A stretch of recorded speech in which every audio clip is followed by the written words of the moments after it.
బట్టి మరి సంవత్సరం ఆఖరి రోజు, ఆఖరి క్షణాలు 2025 సంవత్సరం ముగించి 26లోకి ప్రవేశించేటువంటి మరి సమయం దగ్గర పడుతున్నది. నేనైతే కాలేజీ నుంచి వచ్చిన తర్వాత బాగా కలిసిపోయి నేనేమంటే మా మిస్సెస్తో సాక్ష్యం చెప్పించేద్దాం, రాత్రికి మార్నింగ్ వాక్యం చెప్తానే అని అంటే, అసలే పాపం టీచర్ అమ్మగారు కదా, నీ వృత్తి ఏంటి, నీ బ్రతికేంటి, వాక్యం చెప్పవా అన్నట్టు అడిగేటప్పటికి వచ్చినందరూ కూడా పోయిందండి. అప్పుడు ఎలా ఉంటుంది దేవుని యొక్క నడిపింపులు ఎలా ఉంటాయంటే, మనం బాగా తయారయ్యి చక్కగా ప్రిపేర్ వచ్చినప్పుడు ఏమో చూస్తుంటది, దేవుని మీద ఆధారపడినప్పుడు ఆహా అనిపిస్తుంది. మానవుని జీవితం అంతే. కాబట్టి పాత నీరు పోతుంది, కొత్త నీరు వస్తుంది. బండరాళ్ళు ఏమైనా మారుతాయండి? చాలా మంది క్రైస్తవ బ్రతుకులు అలాగే ఉన్నాయి.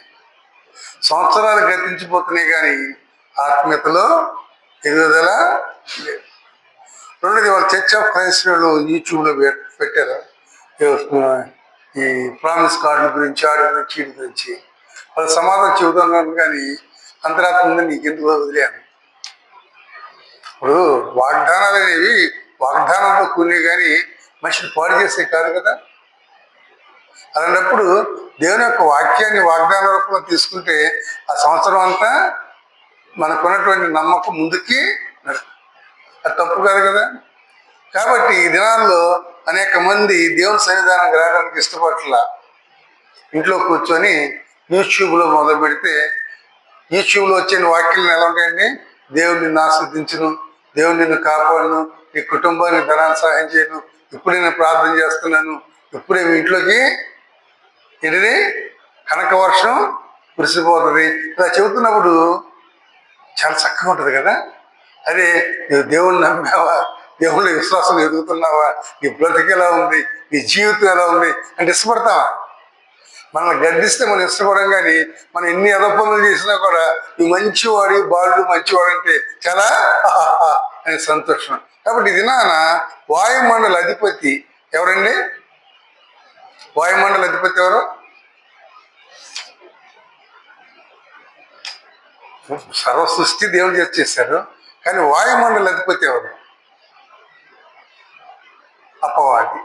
యేసు ప్రభువు వారు 40 దినాలు ఉపవాసం చేసి ఆయన నీరసంగా ఉంటే ఈ వాయుమండల అధిపతి ఏమొచ్చాయని అడుగుతుంది, దేవుని కుమారు అయితేయో నాకు ఒక నమస్కారం పెట్టి నేను నీకు ఈ భూమి అంతా ఇచ్చేస్తాను. అప్పుడు దేవుడు దేవకుమారుని ఎందుకు నీవు ఎలా ఇది చేస్తున్నావు, వెళ్ళిపోను కానీ వెళ్ళిపోయాను అంటే, మానవుని జీవితాన్ని మనం గమనిస్తే the technology making a person to die themselves అని సెల్ఫ్. ఒకప్పుడు కుటుంబాలలో సాయంకాలం అయితే భార్య బిడ్డలు కలిసి చక్కగా ఏదో పాటలు పాడుకొని దేవుని వాక్యం చదువుకొని చక్కగా తింటూ పడుకున్నాడు. ఇప్పుడు ఎవరికైనా టైం ఉందని, సమయం ఉందా? ఎవరికాళ్ళు చర్చిలోనూ నెట్లు చూస్తున్నారు. చర్చిలో కూడా సెల్ వదలట్లా. కాలేజీలో నేను చూస్తున్నాను కదా, ఎంత చెప్పనివ్వండి, సెల్ చూసుకొని పిచ్చోళ్ళు అయిపోతున్నారు. దానివల్ల ఏమవుతుందంటే నీకున్నటువంటి రిలేషన్షిప్స్ పాడైపోతుంది. అంటే వాయుమండల అధిపతి నిన్ను నన్ను అందరినీ ఏం చేస్తుంది? దాని ఆధీనంలోకి తీసుకుంటుంది. ఈ సంవత్సరంలో మనం ఎన్నిసార్లు ఇంటర్నెట్ చూసాము, ఎన్నిసార్లు వాక్యం చదివాము. ఒక పేజీ వేయటం వస్తుందండి, వాక్యం రాదు. ఎందుకంటే మన మనస్సుని, శరీరాన్ని, హృదయాన్ని, తలంపులను దాని వశములో పెట్టుకున్నది. అయితే ఒక క్రైస్తవుడుగా, క్రైస్తవురాలుగా దేవుడు నీకు 2025 నుంచి 26వ సంవత్సరంలోకి తీసుకెడుతుంటే నీవు ఏ స్థితిలో ఆయన సన్నిధానంలో ఉన్నావు? సంవత్సరాలు గతిస్తున్నావు కానీ మన బ్రతుకులు బండరానటువంటి బ్రతుకులు బ్రతుకుతున్నామా, అయితే మన జీవితాల్లో ఏమైనా మార్పులు ఉన్నావా? రెండింటికి కారణం ఏంటంటే ప్రవర్తన. మన జీవితంలో మాట్లాడేదానికి ఆలోచించేదానికి చాలా వ్యత్యాసం ఉంటుంది. కాబట్టి మన ఆలోచన, మన నడవడిక, మన మాట, మన ప్రవర్తన అంతా దేవుని దృష్టికి అంగీకారముగా జీవించగలుగుతున్నామా? ఎందుకంటే నూతన సంవత్సరానికి నిన్ను నేను ప్రవేశపెడతానికి కారణం ఏంటంటే మనం పెద్ద భక్తులు కాదండి, పెద్ద విశ్వాసమేం కాదు. కానీ మనకుంటే అల్ప విశ్వాసంలో కూడా దేవుడు మనల్ని ఏం చేస్తున్నాడు? ఆయన కృపలు మనకు నూతన సంవత్సరాన్ని ఇవ్వడానికి ఇష్టపడుతున్నాడు. ఎందుకంటే మనం ఆయన్ని మర్చిపోతున్నాం, కానీ ఆయన మనల్ని ఎప్పుడు మర్చిపోయేటువంటి దేవుడు కాదు. కాబట్టి మన పాత జీవితాన్ని మనం పాతిపెట్టి దేవుడిచ్చేటువంటి నూతన జీవితంలో నూతన శక్తిని కలిగి ముందుకి సాగాలి. తీర్మానం అంటే ఇటువంటి సమస్యలు ఈ సంవత్సరంలో మనం గమనిస్తే అనేక సమస్యలు అందరి జీవితంలో కూడా వచ్చినాయి. రాకపోతే మనుషులం కాదండి. నన్ను అనేకులు అడుగుతారు, ఏమంటే యేసు ప్రభుని నమ్మారు కదా, మీ కష్టాలు లేవా?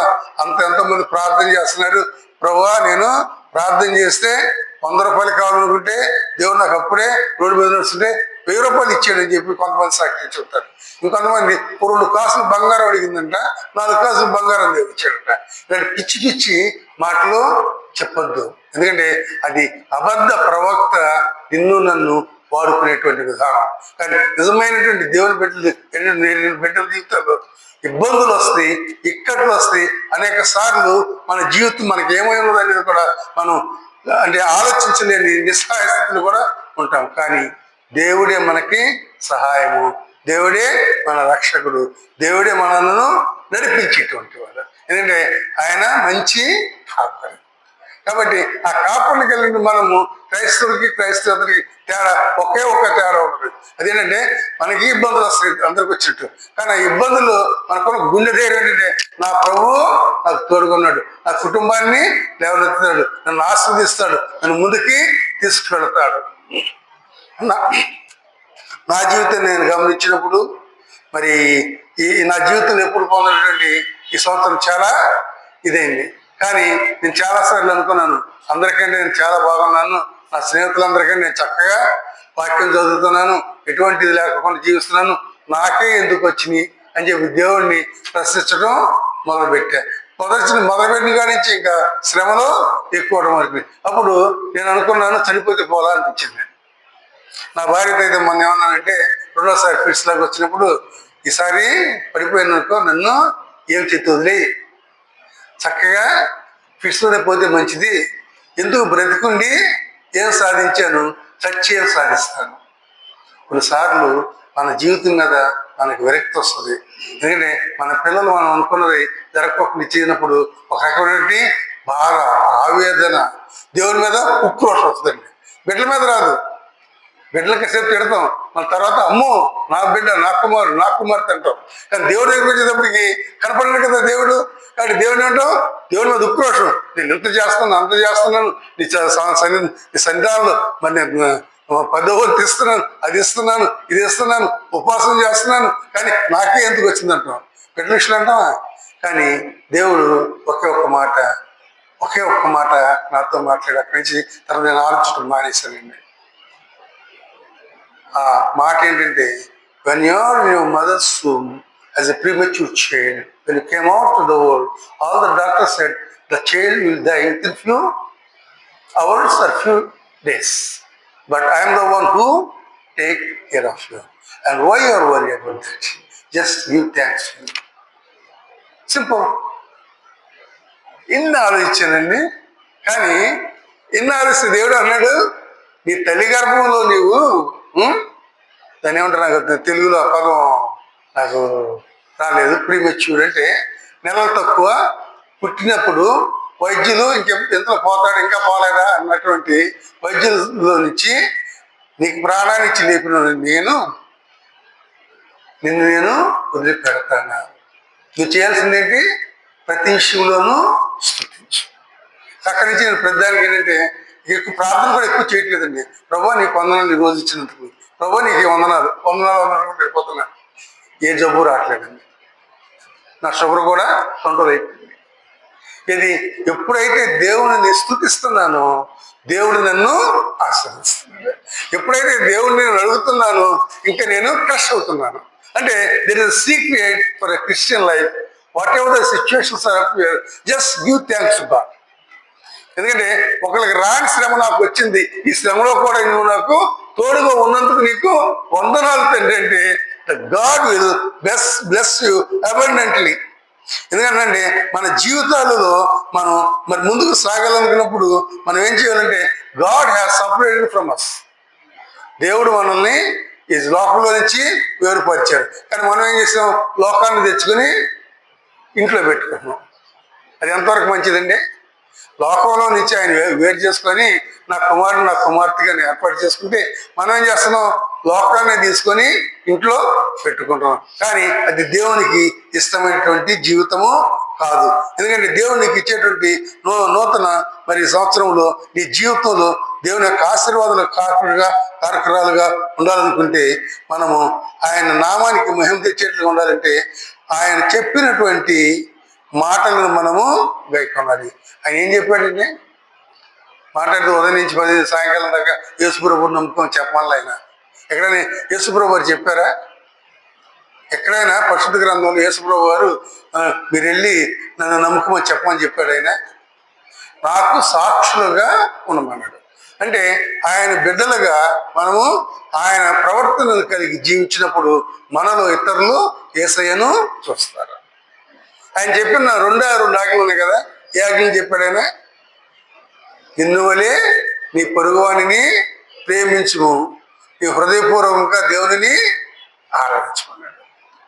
చాలా సింపుల్ అని కనపడుతున్నాయి, కానీ ఇట్ ఇస్ వెరీ డిఫికల్ట్. మనం హృదయ శుద్ధిగా ఎన్నిసార్లు ప్రార్థన చేస్తుంటామండి? చేతి వేళతో లెక్క పెట్టచ్చు. ఈ 365 రోజుల్లో హృదయ శుద్ధిగా అంటే పెదాలు కదులుతున్నాయి, మాటలో ఒలిస్తున్నాం, చెప్పిన మాట చెప్పిన ప్రార్థన పాచిపోయిన ప్రార్థనలు చేస్తున్నాం తప్ప హృదయ శుద్ధి ప్రార్థనలు చేయటం బహు తక్కువ. ఎప్పుడు నీ హృదయ శుద్ధి ప్రార్థన చేస్తుంటే నీకు ఇబ్బందులు వచ్చినప్పుడు మాత్రం చేస్తాం, సంతోషం వచ్చినప్పుడు. కానీ దేవునికి ఎప్పుడైనా సరే మనం మాట్లాడుతున్నామంటే మనకు గమనించాల్సిందంటే దేవుడు చూచేటువంటి దేవుడు, ఆలకించేటువంటి దేవుడు, జవాబు ఇచ్చేటువంటి దేవుడు.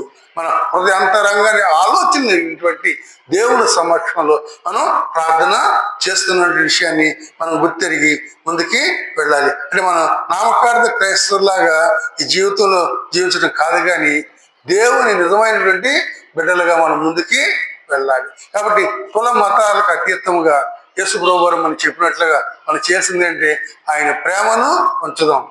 మనం చేయగలిగిన మంచి మేలు చేయాలి.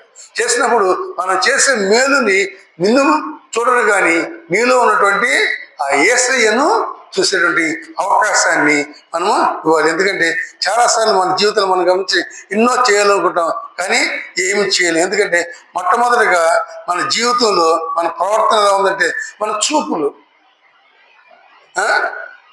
చాలా మంది ఏం చేస్తారంటే అటు ఇటు చూడనుకొని కూలింగ్ గ్లాసులు పెట్టుకొని చూస్తుంటారు. ఎందుకు? కూలింగ్ గ్లాసులు బయట కనపడవు కదా, ఎదుటి కనపడవు కదా, కానీ ఈ ఎటు చూస్తాడు వీడికి తెలుసు.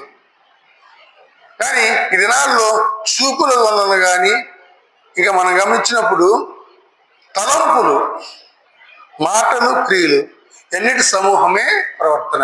అంటే మనం చూసే చూపు, తలంపులు, మాటలు, క్రియలు ఎన్ని కలిపితేనే ప్రవర్తన. కాబట్టి మన ప్రవర్తన ఏ రకంగా ఉన్నది? దేవునికి ఇష్టమైనట్లుగా ఉన్నామా, లేకపోతే దేవునికి మరి అయిష్టంగా జీవిస్తున్నామా?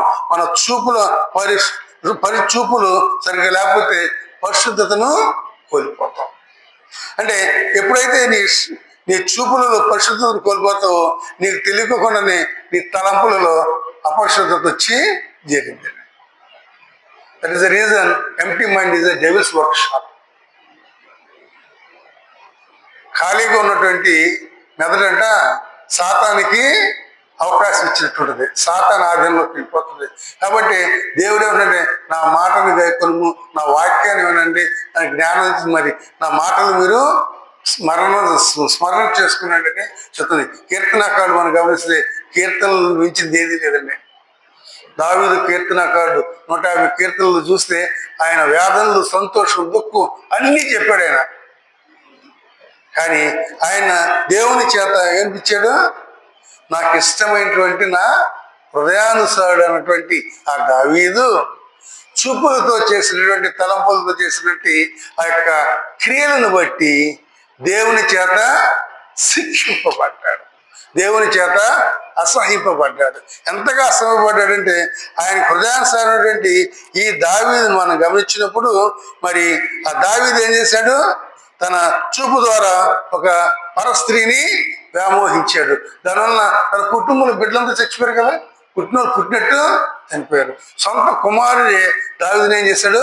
చంపడానికి ప్రయత్నం చేసినప్పుడు ఆ చెప్పులు కూడా కాళ్ళకి చెప్పులు లేకుండా ప్రాణ భయంతో కొండల గుహల్లోనికి పారిపోయాడు. ఎందుకు పనికిరాని ఒక వ్యక్తి వచ్చి నువ్వు దుర్మార్గుడి అని కుక్క కంటే హీనంగా తిట్టినప్పుడు కూడా మౌనముగా తలంచాల్సి వచ్చింది. ఎందుకని ఈ దినాలు అనేక మంది క్రైస్తవులు పాడైపోవటానికి, భ్రష్టమైపోవడానికి ఇక్కడే నిదర్శనం. ఒకప్పుడు దేవుడి సేవలో ఎంతో గొప్ప అద్భుతాలు చేసినటువంటి దైవజనులు మరి మరి ఎంతో గొప్ప విశ్వాసులు ప్రార్థన చేసిన వెంటనే దేవుని యొక్క వాక్కు, దేవుని యొక్క ఆశీర్వాదం పొందినటువంటి అనేక మంది విశ్వాసులు భ్రష్టత్వాన్ని పోవడానికి కారణం అంటే ఇవే ప్రవర్తనే. నా హృదయానుసారుడు అన్నటువంటి దావీదు ఏమైపోయాడు? దేవునికి వ్యతిరేకంగా వెళ్ళిపోయి భ్రష్టత్వానికి వెళ్ళిపోయాడు. కాబట్టి నీవు నేను ఏ రకంగా జీవిస్తున్నాం, మన జీవితాలు ఏ రకంగా ఉన్నాయి, ఈ సంవత్సరం అంతా ఏ రకంగా మనం జీవించాం, మన సంఘర్షణ ఎలా ఉంది, మన చూపులతో ఎలా చూస్తున్నాం, మన మాట తీరు ఎలా ఉన్నది. ఇతరులా కొంతమంది నేను గమనిస్తుంటాను, మాట్లాడుతూ మరి చక్కగా మాట్లాడతారు, కానీ స్నేహితులు చేతున్నప్పుడు అసలు మాటలు వస్తాయి. తెలుసా మీకు? నేను గమనిస్తూ ఉంటాను. మామూలున్నప్పుడు వాళ్ళు ఎంత చక్కగా మాట్లాడుతుండే, అబ్బా ఎంత మంచి భాష అండి, ఎంత చక్కగా మాట్లాడుతుందండి, అయ్యగారంటే అయ్యగారు అంట. కానీ మన పక్కనే ఉండే ఆ స్నేహితులు ఎవరు కనపడినట్టు అప్పుడు అసలు మాట, అసలు ద ఒరిజినల్ లాంగ్వేజ్ కావచ్చు. కాబట్టి జాగ్రత్త, నీ మాట, నీ చూపు, నీ ప్రవర్తన అంతా దేవుడు చూస్తూ ఉంటాడు. ఎందుకంటే ప్రియమైన వల్ల మనకి ఇచ్చినటువంటి జీవితంలో పుట్టుక గిట్టుక మధ్య ఇచ్చిన జీవితంలో ఆయన చిత్తానుసారం ఉంటే ఆశీర్వాదం ఏమిటి? ఆశీర్వాదం. ఏనానా అనేకులు భ్రష్టత్వంలో కూడా దేవుని ఆశీర్వాదం పొందడానికి కారణం ఏంటంటే ఆయన ప్రేమించేవారు తప్ప దండించేటువంటి దేవుడు. ఎప్పటికప్పుడు మనల్ని పరలోక తండ్రి దండించాలనుకుంటే యేసయ్య ఉంటాడు, నా రక్తం కడిగి క్షమించంటాడు. అంత గొప్ప దేవుని మనం కలిగి ఉన్నామండి. ఈ సంవత్సరం అంతా ఆయన మనల్ని కాచి కాబట్టి మనం ఏ రకంగా ఉన్నాం? ఎందుకంటే దుష్ట ప్రవర్తనతో జీవిస్తున్నామా, ఇతరులకు మనం చూస్తే అసహ్యంగా ఉన్నదా, లేకపోతే మన జీవిత విధానం ఏ రకంగా ఉన్నది, నీతి కలిగి జీవించగలుగుతున్నామా? ఎందుకంటే లేఖనం మనం గమనిస్తే నీతి కలిగి జీవించమన్నాడు తప్ప పాపము చేయకూడదు అన్నాడు. ఈ పాపము మనిషిని దహించి వేస్తుంది, బతికుండగానే చంపేస్తుంది. కాబట్టి నా జీవితం ఎలా ఉన్నది? పరస్త్రీ యొక్క సాంగత్యము దేవునికి అసహ్యము. లేఖనం ఎంత స్పష్టంగా చెబుతుంది. కాబట్టి ఎంత ఆశీర్వాదం వచ్చినా కూడా నీవు దేవునికి వ్యతిరేకంగా జీవిస్తే ఆశీర్వాదం నీ నోటి దాకా వచ్చి కాగితానికి పోయినట్టు. కాబట్టి ఈ సంవత్సరం అంతా మనం ఏ రకంగా జీవించాం మనం పరిశీలించుకోవాలి. ఎందుకంటే యథార్థమైనటువంటి హృదయాన్ని కలిగి మనం ఆయన సన్నిధానంలో ప్రార్థన చేస్తే విజయాలు తప్పకుండా మనం పొందుతాం. ఒక్కసారి ఆలోచించండి, మనం ఎంత, మన బ్రతికెంత, మన స్థితి ఎంత. కానీ ఈ దినాన ఎంత ఉన్నతమైన స్థానాల్లోకి దేవుడు ఇచ్చాడు. నేను చాలాసార్లు ఆశ్చర్యపోతుంటా. ఎందుకంటే మనకున్న అల్ప విశ్వాసంలోనే ఎంత చేసిన దేవుడు కొంచెం సరిగ్గా మన దేవుని మీద కాన్సన్ట్రేట్ చేస్తే ఇంకెంత ఆశీర్వదిస్తాడండి. అంటే ఆయన తన స్వరూపంలో నిన్ను నిర్మించుకున్నందుకు, ఆయన బిడ్డగా నిన్ను ఎంచుకున్నందుకు ఆయన నిన్ను విడిచిపెట్టాడు. అలాంటి దేవదేవుని కలిగినటువంటి నీవు నేను ఏం చేస్తున్నాం? 44 ఇంట మరి యేసేపు మరి పని చేసేవాడు. కానీ 44 భార్య ఏం చేసింది? యేసేపును మోహించింది. కానీ యేసేపు ఏం చేశాడు? అమ్మా నేను అలాంటి వాడిని కాదు, నువ్వు నా యజమానురాలివి, అంటే నాకు తల్లితో సమానం, కాబట్టి నన్ను క్షమించను. కానీ వదిలిపెట్టిందాడా? ఎలా అయినా సరే నేను ఎంత నేను ఒక పెద్ద ఉద్యోగస్తుడి యొక్క భార్యని, నా మాటని నువ్వు ఉల్లంఘిస్తావా, నువ్వు ఒక యూదుడివి, దాసుడివి, బానిసవు అని చెప్పి ఏం చేసింది? తప్పుడు మాటలు చెప్పి చెరసాలు వేసింది. మనమైతే ఏం చేస్తాం? రోజు దేవుడితో పోరాడతాం కదా. కానీ ఏసేపాలు వచ్చేది, ప్రభువా నీ చిత్తం ఏదో ఉందయ్యా, నీ చిత్తానుసారంగా నన్ను నడిపించుకో. అపోస్తలుడైన పౌలు గారిని చెరసాలు పెట్టినప్పుడు ఆయన నన్ను ఎందుకు చెరసాలు పెట్టానల్లా, చెరసాలను కూడా ఆయన స్తుతిస్తుంటే పరిశుద్ధాత్మ దేవుడు మరి ఆ ప్రాంతం అంతా ఆకర్షిట్లుగా ఏసేపు చెరసాలలో ఉంటే ఆ ఏసేపు పాడైపోతుంటే ఏసేపుని ఫరో రాజుకి ఒక ఒక రాజుగా చేశారు. అంటే ఒక బానిస బ్రతికేటువంటి వ్యక్తి విశ్వాసంలో ఆ బానిసను ఏసేపు ఏం చేశాడు? ఒక రాజుగా చేసిన దేవుడు నీ జీవితం నా జీవితం చేయడా? ఒకప్పుడు మరి అనేక రకాలుగా భారతదేశంలో ఇబ్బందులు పడ్డారు. కానీ ఈ దినాన దేవుని నామములో అనేక మంది దేవుని ద్వారా పరివర్తన వచ్చి అనేక మంది విద్యావంతులయ్యి అనేక విధాలుగా ఆశ్రయించబడ్డారు. దేవుడు నిన్ను చూస్తాడు తప్ప నీ వెనకాలే ఉన్నది చూడటం. నిన్నుగానే ఆయన ప్రేమించాడు. ఈ సంవత్సరం అంతా నిన్నుగా ప్రేమిస్తే నువ్వేం చేస్తున్నావు? మరి యేసేపుని మనం గమనించినప్పుడు నిజమే దేవుని యొక్క ఆశీర్వాదానికి కారకుడుగా ఉన్నాడు. యేసేపులాగా ఆశించబడని ఆశ లేదా? ఆశలు కోరికలు ఎక్కువ ఉంటాయండి, మనకి చాలా ఎక్కువ ఉంటాయి. కానీ దానికి సరైనటువంటి ఆత్మీయ నడిపింపు మనకు ఉన్నదా? ఈ సంవత్సరంలో ఎప్పుడైనా సరే హృదయ శుద్ధిగా 10 నిమిషాలు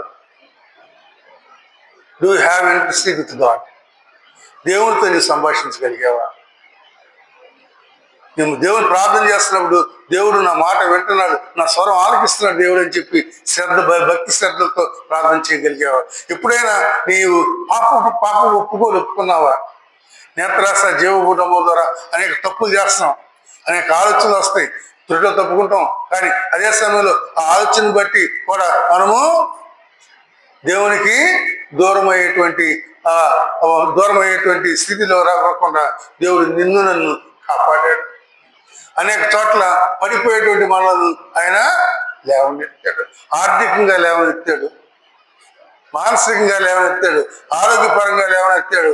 దేవుని బిడ్డారా, మనం బ్రతుకున్నంత వరకే ఈ జీవితం.